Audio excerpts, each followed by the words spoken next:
अस्सलामुअलैकुम। Horror stories के एक न्यू एपिसोड के साथ मैं हूं Mazhar Malik. Thank you so much and love you so much आप सबके प्यार भरे फीडबैक का। आज की जो कहानी मैं आपको सुनाने जा रहा हूं ये गिलगित बल्तिस्तान से सलमान ने भेजी है। सलमान कहते हैं कि सर, इस कहानी की जो लोकेशन है वो आप रियल मत बताइएगा। वो कहते हैं कि ये कहानी मुझे मेरे दादा ने सुनाई थी। हम लोग पहले यहाँ पे नहीं रहते थे। मेरे दादा और उससे पहले मेरे आबाओ अजदाद उसी ही गांव में रहते थे जिस गांव की यह एक सच्ची और इंतहाई खौफनाक कहानी है। कहते हैं कि उस गांव के अंदर एक ऐसी फैमिली रहती थी जहां पे दो मियां बीवी अपनी जिंदगी हंसी खुशी गुजार रहे थे। पहाड़ों के बीच में बना हुआ ये छोटा सा गांव जहां हर तरफ दरख्त ही दरख्त थे। मोहब्बत का दौर था। लोग एक दूसरे का ख्याल रखते थे और आने जाने के लिए सवारी, गधा गाड़ी, बैलगाड़ी या पैदल लोग ज़्यादा सफ़र करते थे। ये वो दौर था जहां आबादियां इतनी ज़्यादा नहीं थीं। बहुत कम लोग आबाद थे, दूर दूर तक लोग आबाद होते थे। ये वो दौर था जब बिजली नहीं होती थी। लालटेन और दिए घरों के अंदर जलाए जाते थे। वहीं उसी गांव के अंदर वो जो मियाँ बीवी एक हंसी खुशी जिंदगी गुजार रहे थे, उन्हीं के यहाँ एक बेटा पैदा हुआ और उसका नाम उन्होंने शहरोज रखा। शहरोज पैदा होते ही बहुत खूबसूरत था। पहाड़ी इलाकों में रहने वाले अमूमन बड़े बच्चे सारे ही खूबसूरत होते हैं, लेकिन कुछ नक्श ऐसे होते हैं जो बचपन से ही पहचान बन जाते हैं खूबसूरती के। तो शहरोज के अंदर भी ऐसे ही कुछ नक्श थे। ये बच्चा जब बड़ा हुआ तो माँ बाप का बहुत लाडला था। शक्लो सूरत का अच्छा था, हाडी बाडी इसकी बहुत अच्छी थी, कड़ियल जवान बना।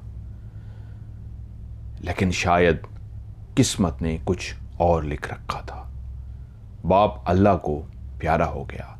घर में जो खाना पीना पैसा जो कुछ भी था वो बाप के जरिए था। बेटा अभी तक कोई काम नहीं करता था, लेकिन बाप के चले जाने से तब उसको एहसास हुआ वो जो लाडों से प्यार से पाला गया था, अब उसके कंधों पे जिम्मेदारी आ पड़ी थी। अब उसको इस घर को चलाना था। शहरोज, जिसको सब प्यार से शहरी शहरी कहते थे, उसका नाम शहरी पड़ गया था। अब शहरी मजदूरी करने लगा। शहरी ने तो बहुत बड़े बड़े ख्वाब देख रखे थे। वो पढ़ा लिखा नहीं था, लेकिन उसके ख्वाब ये थे कि मुझे अमीर बनना है, मुझे पैसा हासिल करना है, मुझे अपना बहुत बड़ा घर बनाना है और यहाँ इन पहाड़ों में नहीं रहना, मुझे शहर की ज़िंदगी में जाके रहना है। मेरे पास घर होगा, वो सब कुछ होगा जो उस वक्त की आसाइशें थी। मेहनत मजदूरी करते उसका दिल नहीं लगता था, लेकिन पता था कि घर का सर्कल किस तरह चलाना है। क्योंकि बाप था तो कोई परेशानी नहीं थी, अब उसी ने ही कमा के लाना था। वो कमा के लाता, अपनी माँ के हाथ पे रख देता, लेकिन मुसलसल बैठ के ख्वाब देखता कि मैं कैसे अमीर हूँ, क्या करूँ।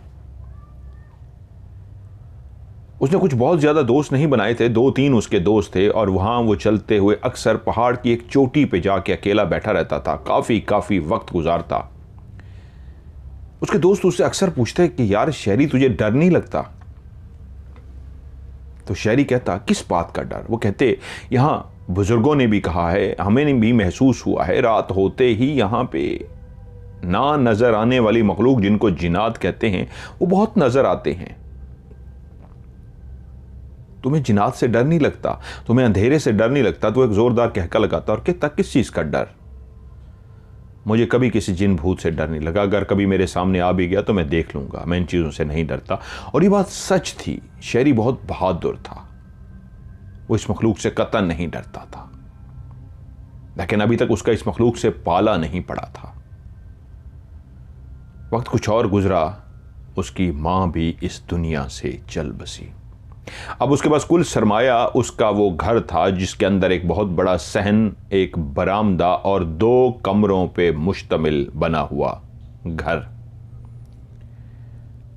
बाप के चले जाने के बाद जब मां भी इस अंदाज में इस दुनिया से चली गई तो वो अकेला रह गया। जब उस घर में रात को अकेला सोता तो उसको नींद ना आती। इर्द गिर्द के जो मिलने वाले थे, रिश्तेदार थे, पास ही थोड़े ही फासले पे उसकी खाला रहती थी। उसने भी यही सोचना शुरू कर दिया कि इसकी शादी कर दी जाए। अब वो कमा तो रहा था, उम्र हो गई थी शादी की, लेकिन उसने साफ इनकार कर दिया कि नहीं, मुझे अभी शादी नहीं करनी। अब उसके खाने पीने का इंतज़ाम उसकी खाला करती। वो जो कुछ भी कमा के लाता दौलत अपनी खाला के हाथ में रख देता और वहीं पे जाके नाश्ता करता और जो कुछ भी खाना पीना होता वो खाला के घर में जाके खाता पीता। खाला की बेटी उसको बहुत पसंद करती थी और खाला की भी यही ख्वाहिश थी कि वो अपनी बेटी के साथ उसकी शादी कर दे, लेकिन वो अभी बज़िद था कि वो अभी शादी नहीं करेगा।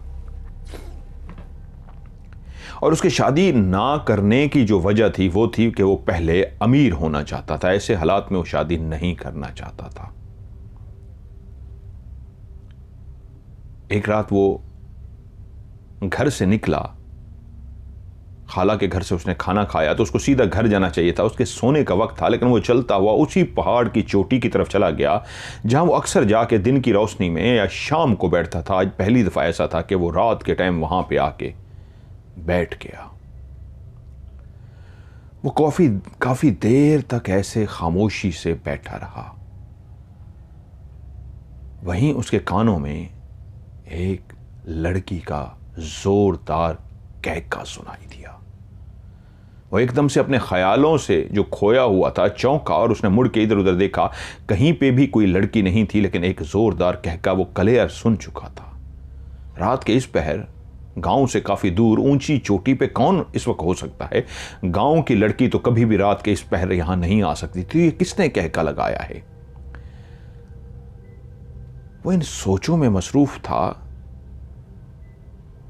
कि एकदम से उसको महसूस हुआ जैसे भेड़ बकरियों का पूरा एक रेवड़ सा उसके पीछे से गुजर रहा हो और उनके चलने की ऐसे आवाज आ रही थी जैसे भेड़ बकरियां चलती हैं पहाड़ के हिस्से पे तो जिस तरह पत्थरों पे, जिस तरह उस पथरीली ज़मीन पे पाँव रखने की आवाज़ पैदा होती है, वैसी आवाज़ तो पैदा हो रही थी, लेकिन उसको नज़र कुछ नहीं आ रहा था।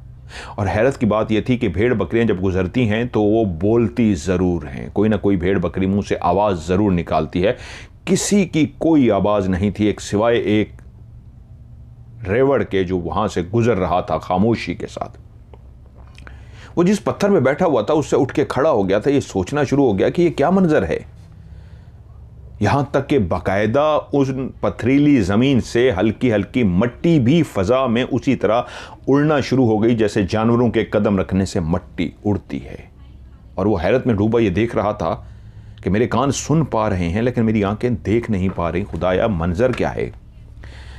वो कुछ देर ऐसे खड़ा रहा और उसके बाद उसको महसूस हुआ एक काला स्याह साया सा था जिसका कद बहुत ऊंचा सा था। वो उसकी आंखों के सामने इस अंदाज में तेजी से गुजरा कि उसने उसके पांव और टांगें तो देखी लेकिन उसका कद कितना ऊंचा था वो ये नहीं देख सका, क्योंकि जिस वक्त उसके सामने से वो काला स्याह साया सा गुजरा तो वो इतना ऊंचा था कि या उसकी उस पर निगाह पड़ी, लेकिन उसने इतने बड़े बड़े कदम रखे कि 2 से 3 कदम रखते हुए वो नजर आया, जिससे महसूस हुआ एक काला स्याह साये की टांगें थी बहुत ऊंची, जो बहुत कदो कामत में ऊंचा था। और उसने जल्दी से टांगें रखी और गायब हो गया। वो फिर भी खड़ा रहा, वो डरा नहीं। उसने उस काले साये को देख लिया था। वो समझ गया था जो अपने दोस्तों से, खानदान के लोगों से सुनता हुआ आया था जिन्नात के बारे में, आज उसने पहली दफ़ा एक साये की सूरत में जिसकी सिर्फ टांगें उसको नजर आई थी, वो इतना ऊंचा था, इतनी वक्त ही नहीं मिल सका कि वो ऊपर गर्दन करके उसको देख सके। या टांगों को देखा या वो जा भी चुका था। रात का टाइम था। उसी लम्हे उसको घुंघरू की आवाज आई, दूर से आती हुई घुंघरू की आवाज, इस अंदाज में जैसे घुंघरू खनकते हों, बजते हों। खामोशी छा जाती, फिर थोड़ी देर के बाद घुंघरू बजते। खामोशी छा जाती, फिर थोड़ी देर के बाद घुंघरू बजते, और वो घुंघरू आहिस्ता आहिस्ता उसके करीब आवाज आती जा रही थी, यहां तक कि उसने देखा एक बुजुर्ग सा शख्स जो बहुत ही बूढ़ा था, सफ़ेद कलर का, उसने कुर्ता शलवार कमीज पहन रखी थी और उसके हाथ में एक बहुत मोटा सा डंडा था जिसके ऊपर घुंघरू बंधे हुए थे। वो जब ज़मीन पे मारता था तो वही घुंघरू बजते थे। वो चलता हुआ उसके करीब आया और बोला, नौजवान क्या कर रहे हो यहां पे? वो बोला, बस वैसे बैठा हुआ था, आप कौन हैं? उस बुजुर्ग ने कहा, तुम्हें डर नहीं लगता? रात के इस पहर तो यहां कोई भी नहीं आता, तुम कैसे आ गए? उसने कहा, हाँ सब यही कहते हैं, मुझे डर नहीं लगता, मैं अक्सर आपके यहां पे बैठता हूं, तो मैं डरूं भी तो किससे डरूं? उस बुजुर्ग ने उसको सर से पांव तक देखा और उससे कहा, लगता है परेशान हो, किसी परेशानी की वजह से यहां आके बैठे हो, क्या मैं कुछ देर तुम्हारे साथ यहां बैठ सकता हूं? उसने कहा, हाँ आइए बैठ जाइए। वो बुजुर्ग भी वहां पे बैठ गए और वो उन्हीं के साथ उसी पत्थर पे ही, बड़ा सा एक पत्थर था, वहीं पे बैठ गए। बुजुर्ग ने उससे पूछा, तुम्हारा नाम क्या है? उसने कहा, मेरा नाम शहरियार है, शहरोज है, मुझे सब शहरी कहते हैं। उस बुजुर्ग ने कहा, शहरी, मैं तुम्हारी आंखों में पढ़ रहा हूं, तुम्हारी आंखें बताती हैं कि कोई ख्वाब देख रहे हो, कोई सपने बुन रहे हो, कोई ऐसी गहरी सोचों में डूबे हुए हो कि जिंदगी में कुछ हासिल करना चाहते हो। ये छेड़ना ही था टॉपिक कि वो जैसे ख्यालों में डूब गया और बोला, हाँ मैं अपने ख्वाब देखने के लिए यहां पे आके बैठता हूं, मैं चाहता हूं मेरे ख्वाब जल्दी से पूरे हो जाएं। वो बुजुर्ग बोला, क्या ख्वाब हैं तुम्हारे? वो बोला, मैं बहुत अमीर कबीर होना चाहता हूं, मैं बहुत दौलत हासिल करना चाहता हूं। और एकदम से वो चौंक पड़ा। वो अपनी ये दिल की मुराद किसी को भी नहीं बताता था, लेकिन क्यों वो किसी बुजुर्ग को बैठा बता रहा है। उसने एकदम से बुजुर्ग को देखा और एकदम से चुप कर गया, जैसे उसको एहसास हो गया हो कि मैंने गलती की इस बुजुर्ग को बता के। तो उस बुजुर्ग ने कहका लगाया और हंसने के बाद बोला, घबराओ मत, मुझे पता है तुम अपने दिल का हाल किसी को नहीं बताते, बहुत अच्छा किया तुमने मुझे बता के। अगर मैं तुम्हें एक ऐसी ऑफर दूं कि तुम हाँ अमीर कबीर बन सकते हो, हाँ तुम अमीर कबीर हो सकते हो, तुम दौलत हासिल कर सकते हो, और मैं तुम्हारे इन ख्वाबों को अगर सच्चा कर दिखाऊं तो क्या मेरे लिए काम करोगे? वो एकदम से उसकी आंखों में चमक सी आ गई और बोला, हाँ मैं काम करूंगा। बुजुर्ग बोला, लेकिन ये बहुत मुश्किल और कठिन रास्ता है, बहुत खतरनाक रास्ता है, जगह जगह पे मौत खड़ी है, मौत से आमना सामना होता है, जान भी जा सकती है, और ऐसा कुछ करना पड़ सकता है कि जो तुम सोच भी नहीं सकते। क्या कर लोगे? उसने कहा, हाँ मेरे पास बचा ही क्या है, मेरे माँ बाप हैं नहीं, और मैं जिस तरह की ज़िंदगी गुजार रहा हूँ, आज भी घर में उदास था, बहुत ज़्यादा दिल नहीं लग रहा था, तो इसलिए भाग के यहाँ पे आ गया। मैं अपने ख्वाबों की ताबीर के लिए कुछ भी कर सकता हूँ, बताइए मुझे क्या करना होगा? उस बुजुर्ग ने उसे कहा, कल जब तुम अपने काम से फारिग हो जाओ तो उसके बाद मेरे ठिकाने पर आ जाना। उसने कहा, कहां पे है आपका ठिकाना? उसने उसको अपना ठिकाना समझा दिया और उसने उससे कहा, ठीक है कल मैं आपके पास पहुंच जाऊंगा। उसके बाद वो बुजुर्ग उठा और वहां से चला गया। वो भी कुछ देर वहां पे बैठा और उसके बाद चलता हुआ घर पहुंच गया, सो गया। सुबह उठा, काम के गया, रात हुई, खाला के घर खाना खाया, और उसके बाद उसको याद था उस बुजुर्ग के पास जाना है। चलता हुआ वो उस बुजुर्ग के ठिकाने की तरफ चला गया, जो दूर दराज पहाड़ी के एक हिस्से पे एक घर बना हुआ था। उसने जाके दरवाजा खटखटाया तो थोड़ी ही देर के बाद एक कमजोर सा ऐसे शख्स ने दरवाजा खोला जो इस गांव का नहीं लगता था। ऐसे लगता था जैसे शहर से आया हो। उसके सर के बाल उड़े हुए थे, चेहरे का नक्शा बताता था कि ये कोई शहरी बाबू है।